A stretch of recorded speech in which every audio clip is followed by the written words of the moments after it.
Welcome back to Crawford-Clark Close-Up and the final video in this year's Halloween horror season. We've saved one of the biggest horror franchises for the big day again this year, October 31st, as we're ranking all 9 films to date in the Nightmare on Elm Street franchise.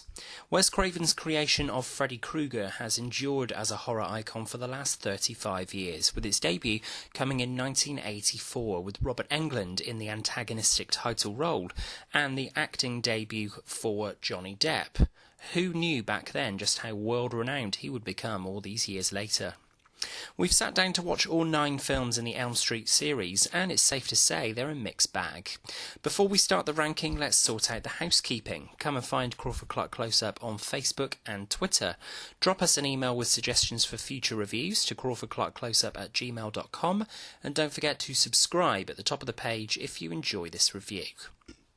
Coming in bottom of the pile is 1991's Freddys Dead, The Final Nightmare. Rachel Talalay literally brings nothing new or remotely interesting to a franchise that was going stale fast 7 years after the original movie. With dodgy CGI and Englund's Krueger portrayed by now as more a comedy character than chilling antagonist, this leaves a sour taste in the mouth. At number 8, and only mildly better, is the remake of the original movie from 2010. An example of, if it ain't broke, don't fix it. Freddy is now a child molester rather than killer. The characters are disposable, and the film takes itself far too seriously. Even Rooney Mara hated working on the film and has since disowned it.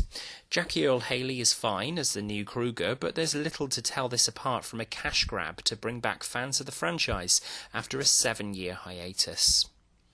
Coming in at number 7, we have Elm Street Part 4, The Dream Master. Coming as a direct sequel to the superior Part 3, The Dream Warriors, Patricia Arquette has now been replaced as protagonist Kristen by Tuesday Knight. Yeah, that's her real name, who has about as much charisma as a cactus.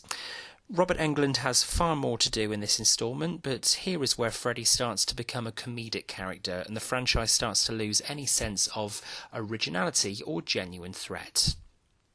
Just outside the top 5 comes Part 5, The Dream Child, at number 6. Despite being marginally better than the preceding film in the series and more creative in its death sequences, the only thing this 4th sequel in the horror series has going for it these days is its advertising as showing at the cinema in Andy Muschietti's vision of Stephen King's It. Beginning the top 5, we have the OTT but surprisingly entertaining crossover of horror giants Freddy Krueger and Jason Voorhees in Freddy vs. Jason.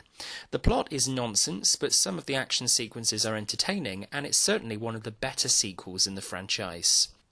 At number 4, it's Part 3, The Dream Warriors. The most creative of the films up to that point in the franchise sees survivor Nancy return to help a group of young institutionalized teens who are all suffering from nightmares of the same burned man with knives for fingers. Beginning the top 3, we have a film that will probably surprise most fans of the franchise that we have so high on our list. It's the usually maligned Elm Street Part 2, Freddys Revenge. In some respects, this sequel improves on production values on the original film, and the character arcs are certainly more interesting this time around.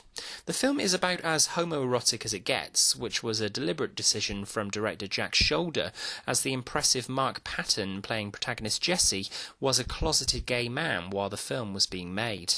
There's improved effects this time around, and Robert Englund gets to relish the fact that he has a little more screen time as Freddy.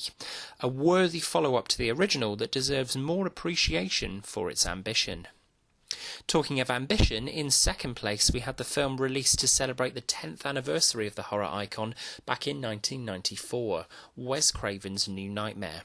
Having stepped away from directing any of the sequels after his original, Craven brought back Englund and original heroine Heather Langenkamp for a meta-film that sees the actress Heather Langenkamp and her son stalked by Krueger and convinced to star in the final Nightmare movie.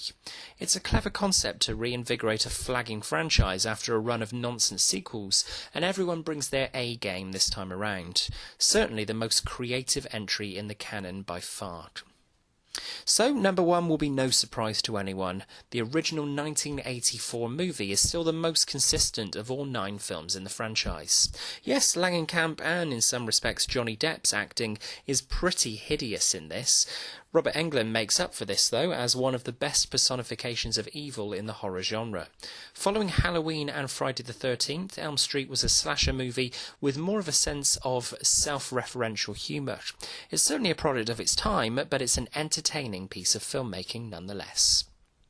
So that's our take on the Nightmare on Elm Street franchise. Do you agree with our ranking? Let us know how you'd rank these films in the comments below, and don't forget to subscribe to the channel if you enjoyed this review. We hope you've enjoyed our second Halloween horror season, and we hope you have a very happy Halloween. Same time next year? Thanks for watching, and until next time, don't fall asleep. That's a wrap.